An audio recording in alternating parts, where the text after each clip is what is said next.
sinasabi ko.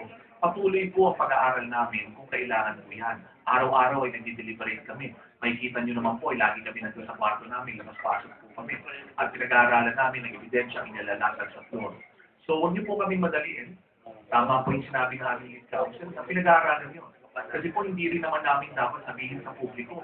Ang pinag-iingatan nga po namin ngayon, na-discuss namin ang ebidensya namin sa publiko. Yan po ang mapapangako namin sa inyo. Kaya hinihikayat namin kayo na manood. Kahit po huwag kami mapakinggan ninyo, manood po kayo doon at busisihin ninyo, pakinggan nyo po ang proceeding. Mas makakabuti po yun. Kita nga po namin sa inyo, minsan hindi niyo kami makikita magdadali dito ng dokumento na hindi naman po namin magkatotohanan pagdating sa takong panahon. Hindi po namin gagawin yan.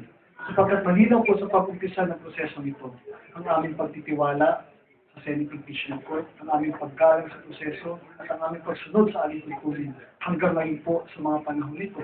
Yan pa rin po ang aming pinapanupaan.